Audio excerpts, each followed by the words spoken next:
Hello everyone, this is Neon. Welcome to Impromptu English with Neon, and today I'm going to do something educational again, and specifically about APA 7. And if you have not watched my earlier video, I've also made a video about formatting basics of what to do when you start writing a research paper or a thesis on a Microsoft Word document. The formatting basics you have to keep in mind, like alignment, like headings. So be sure to check this out. The link will be given in the description. So today's topic is about in-text citations. I will not obviously be going through all the basics or fundamentals of APA 7. So I highly recommend you check out this website, Purdue OWL, or Online Writing Lab. Okay, so and besides this website, I will also be showing you one of my own research papers that I wrote last semester for my master's one of the courses. It was social linguistics, and from here I've highlighted some things so that it will be easier for you to see how the examples and how some things can be actually incorporated in a research paper, because I've read this website, I've read these pages, especially the basics and the author and authors, and I think that you need some more guidance about how to actually incorporate them. So let's start. So basically we know that whenever we cite something in the in-text citation, we have to give just the author's last name. In the reference we have to give a full reference, but in the reference section, that is, but in in-text citation, inside in your content paper, so you have to just write the author's last name and then the year of publication, and then if you make a direct quote like this, like according to Jones, students often had difficulty using APA style, especially when it was their first time. So it's a direct quote from Jones, one of Jones's articles, maybe from 1998. So a direct quote is given, so you have to give double quotation marks, not single. You have to use double quotation marks. Then you have to give a bracket, start a bracket or a parenthesis, use type P, then dot, then give a space. So I've seen many of my friends miss this space. So but since this is strict formatting rule, you should keep this in mind. You have to give a space here and then write 199. So what happens if the page number, if the quotation was actually spread out in two pages, like it started in 199 and then it ended at 200 or maybe even 201, but probably it's not such a long quotation. So if it started in one page and ended in another page, so in that case you had to give PP double P dot 199-200. Okay, so if it's for multiple pages, then you have to give another P, but normally it's in only one page, so just this. So you can do it in a number of ways. In-text citation, you can signal your in-text citation in a narrative citation. This is called narrative citation because the writer's name was mentioned in the sentence itself, outside of the parenthesis, outside of the brackets. Alright, so you can also actually put the writer's name inside the bracket like this. So in that case you don't actually have to write the writer's name, like according to Jones or Jones 1998 said or found. You don't actually have to do that. You can just write it inside the bracket and then you give a comma before you give the year number. But if you choose to write the writer's name outside of the bracket, then you have to give the year number in parenthesis. So remember that. And then after the parenthesis, after the year number, if you choose to write it inside the brackets, you give a comma, then another space, then P dot 1999. However, for the vast majority of the cases, you actually shouldn't use direct quotes. Okay, so we only should use direct quotes when we're giving a definition, or if the writer has said something controversial or things like that. So only then we should actually quote them. For example, here I made a direct quote. I have used only few direct quotes in my paper. So I said doing gives a broad definition of social media, and then I proceeded to give that definition. And then you see I made the signal phrase here and then the page number at the end. Okay, So let me show you another example where let me see if I find it. Okay, we'll come back to this a bit later. Okay, so what if you choose to actually quote and your quotation is very long? Like for example, if it's over 40 words, if it's 40 words or longer, then you actually have to indent it. Okay, so you probably already know about indentation because it's a necessity when you're doing the references section, but I'll still show you how to indent in in-text citation if it's more than 40 words. So I have not actually used an indented in-text citation because I don't use very many direct quotes. But for example, let us just assume that this is a quote. Okay, so we can say that one scholar something said, so we can just write 2020. Alright, so said, comma or colon, it's your choice. I'll just give comma, and then how to actually make it indented. There are a few ways to do it. You can do it like this, but if you feel intimidated, don't worry, just put your cursor here and then press tab. That's it. And then we also, if we didn't actually put this one scholar said or the name here, then we'd have to write this name, right? But normally what we do is that we write it before the full stop, right, before the period. But for indented quotations which are longer than 40 words, so we actually do it afterwards. Okay, so and since it's also a quote, we have to write the page number, right? So let me write it, page 248. Okay, so then I chose a random page, and if it's more than 2 pages, you can say 248 49. Okay, so, and I don't give a full stop here. It's wrong because the full stop, the quotation is not part of the sentence. The quotation is just the citation, the in-text citation is only just signaling that it's the entire thing was a quotation. And also we don't have to actually give quotation marks here, okay, because it's a blocked quotation. Blocked quotation is when we give our quotation indented if it's more than 40 words. All right. Okay, sometimes you'll see that there are no page numbers actually. So this will mostly happen if you cite from a website, for example in a newspaper website like the Daily Star, okay, Prothom Alo. So if you cite from there, you'll probably see that there are no page numbers. And if you actually want to quote something, if you find that there is a necessity of quoting something, then how can we actually write a page number if there are no page numbers? You can actually write a para number or a para range. If you have quoted from paras 4 to 5, then you just write paras, P-A-R-A-S, then you give a dot and then another space and then 4 to 5 or whatever. You can also quote from a table.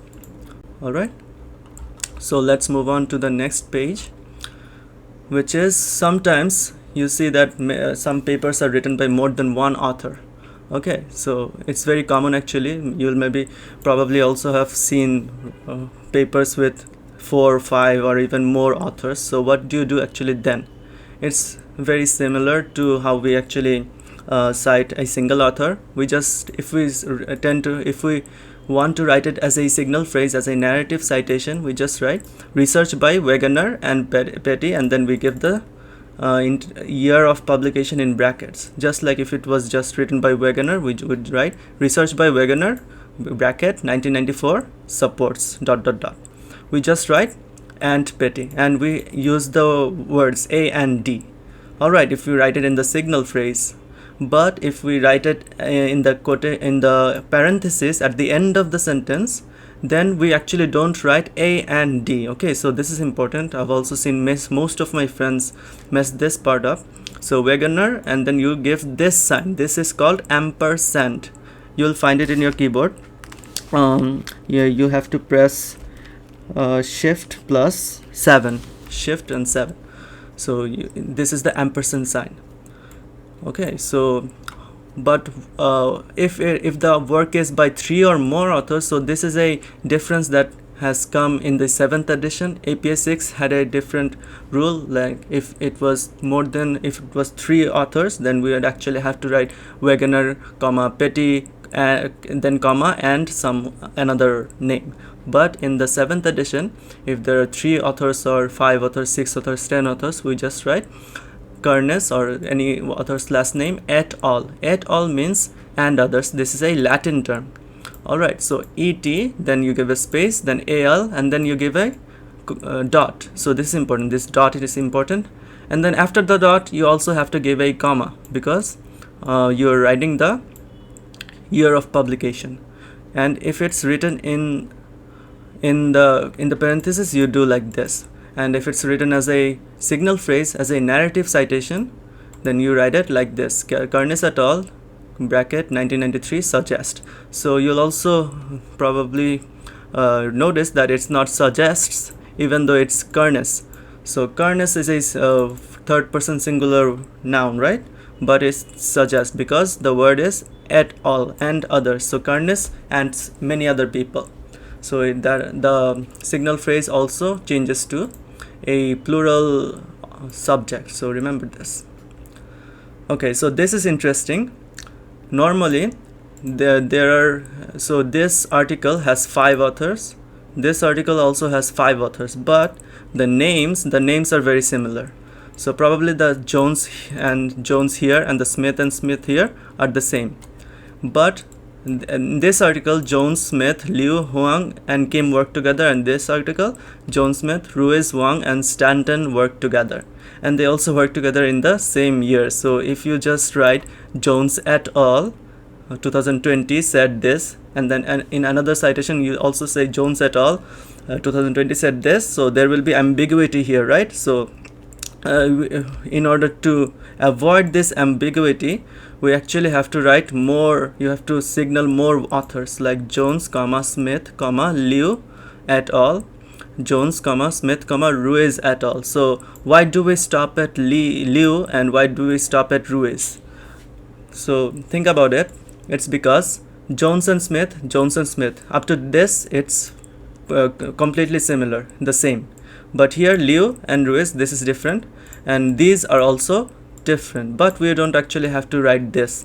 We don't have to write Jones, Smith, Liu, Huang, and Kim, because up to this is fine to differentiate from this. Makes sense, right? And then if there is no author in the book, probably in most cases or all cases, the author of a book is not anonymous, right? So but in some websites or in some other sources, you might not find a author name, and then in that case you can use the page name. For example, here you can cite OW Owl Purdue or Purdue Owl. Let me see. So it's actually Purdue Online Writing Lab. So you can cite this, or you can also cite the page name. The page name is In-Text Citations : authored / authors. You can also do this, or you can choose to cite the whole website. So it's your choice. I would recommend you to cite the page, only the page name instead of the website name, because the website also has other pages, right? So you should give a specific citation. Alright, where was I? Okay, so this is important. Let me show you this from my document. So this is when 2 or more works in the same parenthesis. You're citing something and then 2 authors have worked on this. Okay, so for example, yes, advantages of ELT in the classroom, or advantages of feedback. Okay, teacher feedback. So 2 or more authors you have read that they have talked about the same thing, or specifically one thing you are mentioning, and then 2 authors have said the same from your reading. There may be many more, but you have read 2. So how do you cite this? Let me show you. So here I've said, next, both intersentential and intrasentential code switching require proficient bilinguals, intrasentential code switching in particular. Okay, so this has been said by many authors, but I have read these 3 in particular, and I've chosen these 3 to cite. So what I've done is Choi, 2011. As I didn't make a direct quote, so I don't have to give the page number, right? So I just give the author's second name or the last name and the year number, and then I give a semicolon, because this is a different article from this. If it had been the case that Choi and Khadim, they worked together to write a paper, then I would have cited them like this: Choi and Khadim, 2011 or 14, whatever. But these articles are different, so that's why I cited them separately. But it's in the same sentence, so what do? I just give a semicolon, then Khadim 2014, semicolon, then Tasnim 2018, bracket close. So is there actually a sequence of which author to start with? Could I have started with Khadim, then Choi, then Tasnim, or Tasnim first, Choi, Khadim, or whatever? So actually no. So you could think that it's about the year of publication, that the first is the earliest, and then the second earliest, and then the latest. But no, it's also not that. It's alphabetical. Choi is C, alphabetically earlier than Khadim and Tasnim, right? So that's why it's done that. So you could also have made a narrative quotation like this. For example, I could have said, Choi 2011, Khadim 2014, and Tasnim 2018 said that both. So okay, so if I had written like that instead of the parenthetical quotation, then it would have been like this. Instead of a semicolon, I would just give comma, comma, and then and. So it's your choice, but you should learn both. So no need to give parenthetical citation because I've already given signal citation. Okay, yeah, that's mostly it. Let me see if there's any other. Okay, one more thing. So it could be the case that you're citing an indirect source. Okay, for example, you are reading you're reading Smith's article, which was written in 2003, but Smith has actually cited another person called Johnson. Okay, so Smith, in his article, he cited Johnson, and then you are trying to take Johnson's argument. You're trying to but you have read about Johnson in Smith's article. Then how do you actually do that? So you say, or you write as cited in Smith. So you actually cite them both. You have to mention both of them in your in-text citation, and then in the references you only cite the article that you have read. Like you have read about Johnson from Smith's article, so you just cite Smith's 2003 article. Okay, so but if it's a book or a newspaper, whatever, so you cite Smith. But in the in-text citation, you have to mention both of them. You can do it in two ways. You can just write from a narrative point of view. You can say Johnson argued that ... whatever he argued, and then you give a parenthetical citation, and you write as cited in Smith, comma, then the year of publication of Smith. Okay, not Johnson. You don't have to write. You don't have to give Johnson's the year of publication or the year that he said it. You only have to cite Smith's article's year of publication, and then you give a page number if it's a direct quote. Okay, so if it's not a direct quote, you don't actually have to give a page number. But if you choose to write it like Johnson at the end in a parenthesis, then you have to give actually both. Johnson, he wrote it in 1985, and then comma, then as cited in Smith, who wrote it in 2003, comma, page this. So if it's a paraphrase or a summary, you don't actually have to give the page number. Let me show you this, and then we can wrap things up.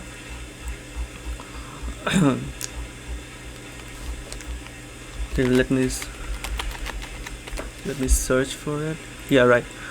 Okay, so in the very first paragraph, I used this citation technique. So I cited Herring 2011. Okay, but I actually found the article from Huang's 2009 article. Okay, so I found the information from Huang.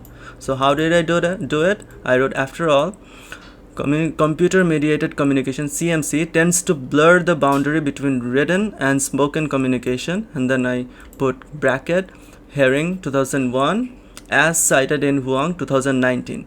Another way I could have done it was to write, after all, Herring 2011 said computer mediated tends to blur the boundary. So if I had done like this, I would just remove this part, and then just the ending the ending parenthesis would be as cited in Huang, 2009. Yeah, so that's it. Hope you've enjoyed. Hope you've learned something from this. So leave in the comments below if you want more content like this. Hope you stay with me on my journey to become more fluent in English. Bye bye. Assalamu alaikum.